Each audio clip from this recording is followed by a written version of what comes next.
everybody, and welcome to the Esoteric Order of Gamers. My name's Peter, and today I'm going to talk about Kill Team. Kill Team, eh?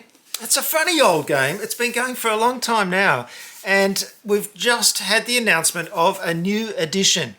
This would be edition number 4.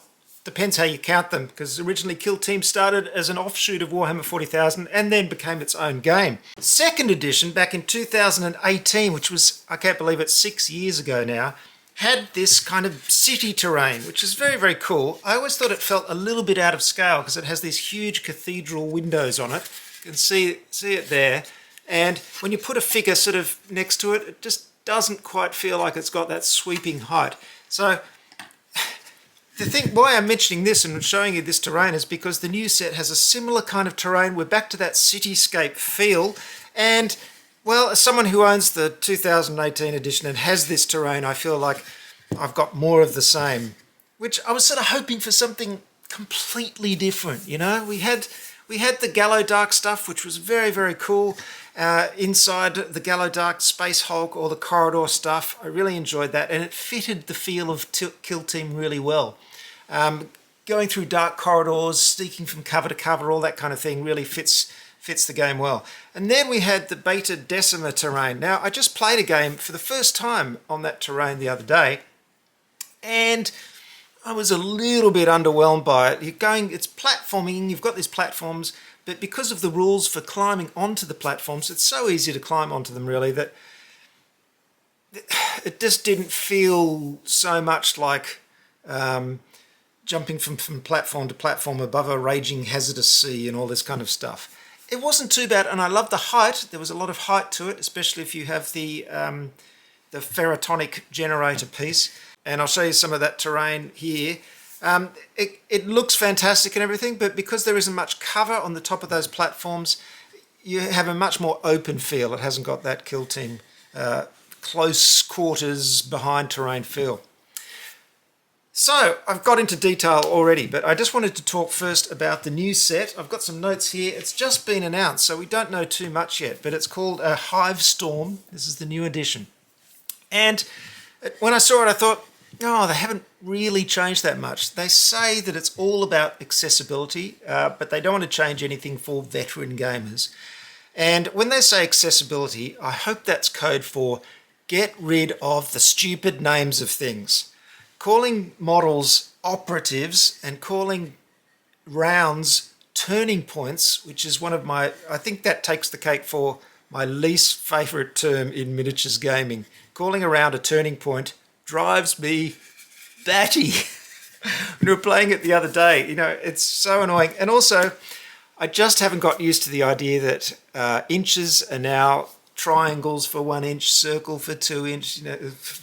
I can't even remember which is which. I can never remember it. And when I'm reading out special abilities, I find myself saying stupid things like, I can only be a circle away from the other miniature, because I have to do another little brain jump to translate those symbols into inches. It would be so much easier if they just went back to inches. Keep the gauge, it's the measuring gauge, it's fantastic. The inches are marked on it, that's all cool. I just do not see the need for coming up with these arbitrary geometric symbols to match different distances. And it gets in the way. There is so much to remember already. Now, back to the new set. I'm going to be jumping around from subject to subject because this is a stream of consciousness. So we've got a new setting, the Imperial planet of Volcus, which used to be a hive world. It's now got this enormous, huge gun on it, which is venerated by the local population. So it's become, this gun has become a hotspot for fighting between different teams. And the two teams we have in this are the Tempestus Aquilons. Now, these are a special forces offshoot of the Tempestus Scions. Remember all these names if you can. But anyway, they're Astra Militarium Special Forces. So they're basically the special commando forces of the army, and they specialise in these grab shoots. So they have these big things on their back and they grab shoot into the hotspots and do battle.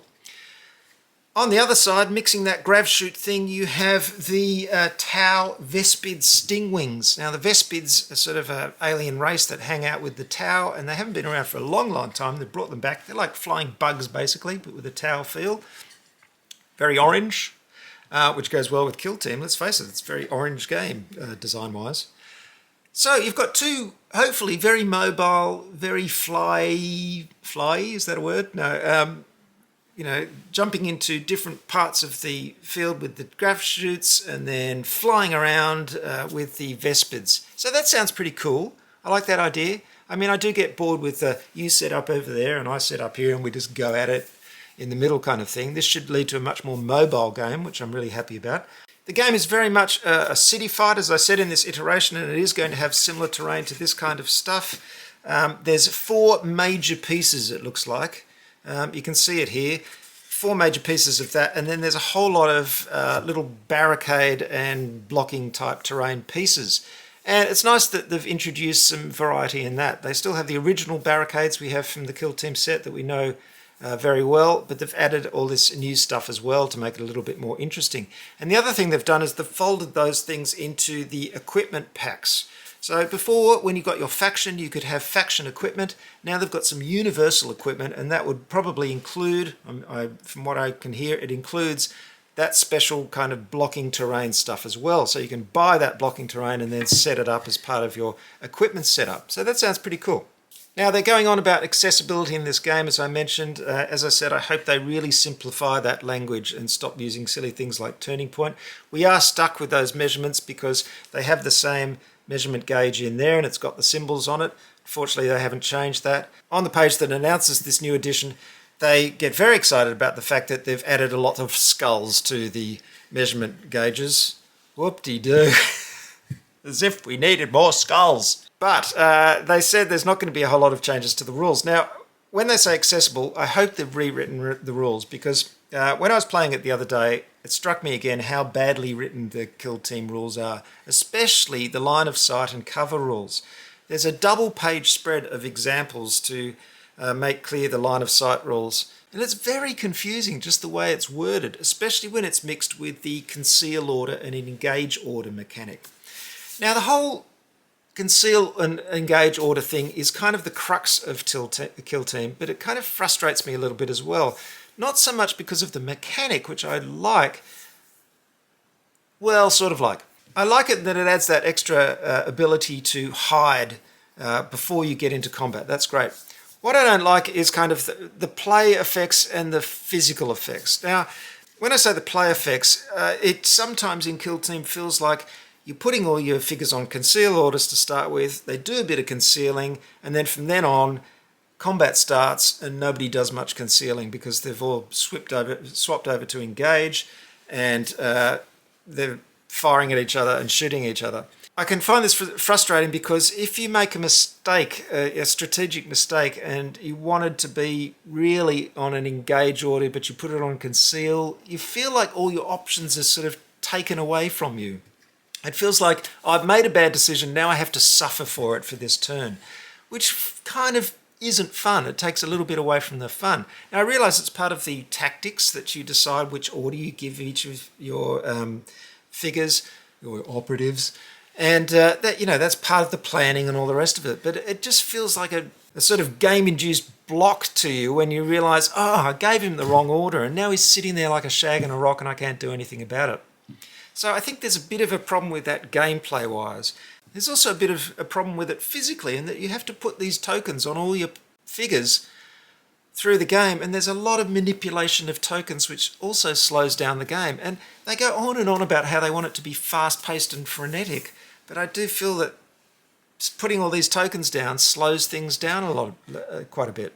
So I've kind of got a love-hate relationship with that whole mechanic. The other thing I wanted to talk about is going on from the fast-paced and frenetic thing, is that there's a lot of cognitive overload in Kill Team. Lots of things to remember.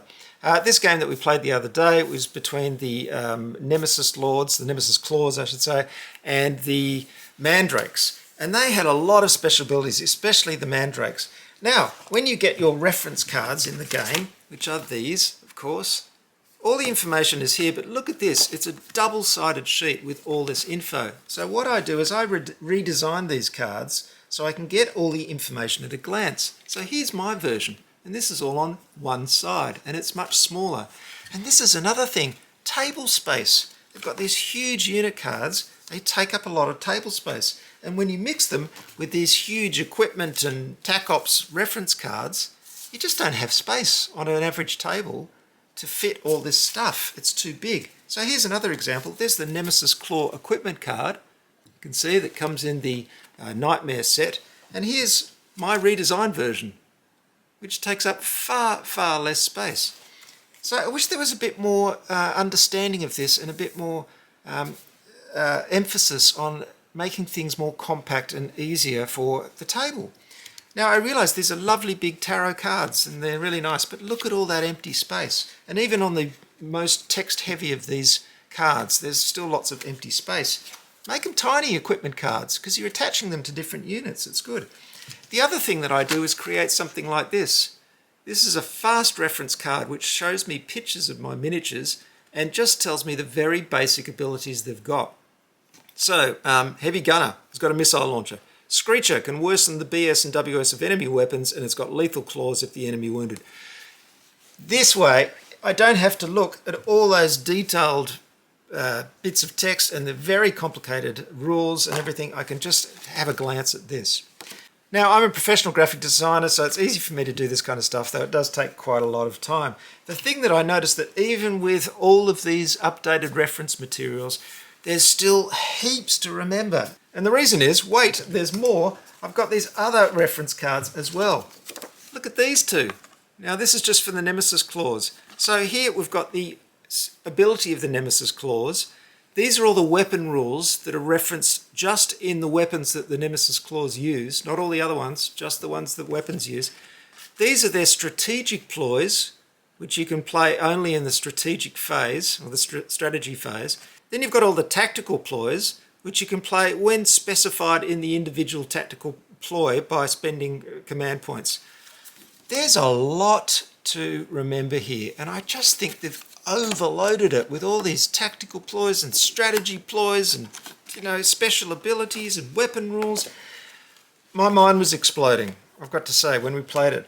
And it's funny because the game we played in the Gallo Dark setting with the Votan and the Beastmen went a lot smoother. There were less things. But when they start loading up on all these special abilities, it's just heaps and heaps. So what I hope they do in this new edition, and I have no idea if they're going to, is just simplify some of that. Do we need strategic ploys and tactical ploys? Let's just have ploys, one type, but let's cut down on the number of abilities.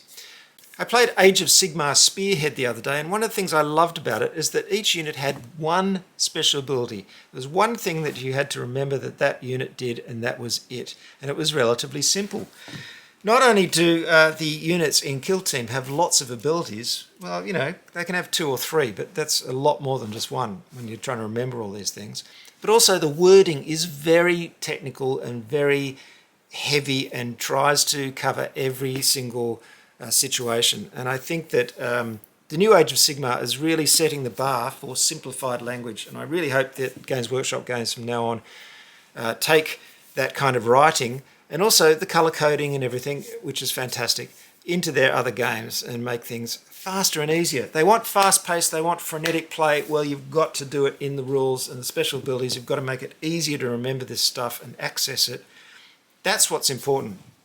I tell you what though, is Kill Team the most successful Games Workshop game or something? Because the pace of releases seems astonishing.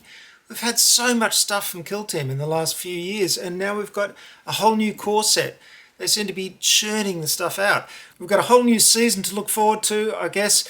Now, I really hope they do fix the problems with supply, because I know a lot of people get very, very frustrated that these expansions get sold out very, very quickly over the course of the season. So I really hope Games Workshop do something about that, because they get sold out and then they disappear very fast and they're hard to get. The good news is that all the faction information will be available online for free, so you don't necessarily have to buy the extra stuff. Though, of course, if you want to get the new miniatures, you'll probably have to get the whole set, which will have the extra stuff in it anyway. But that's unavoidable. They've got to sell new sets, I guess. The good news is, of course, all your existing teams, you can get the information that match whatever changes there are in this set by downloading the stuff free from Games Workshop. Well, there you go, folks. A big rave about the new Kill team and the old Kill team. I will be following the new release with great interest, and hopefully I can tell you all about it on this channel, because I still think Kill team is great. I just want it to be as fast-paced and frenetic as they want it to be, and they've got to simplify it a bit to do that. So maybe they've done that in this new edition. We will wait and see. Thanks very much for watching, everybody. Check me out on all the socials and my website at orderofgamers.com, and I will see you next time.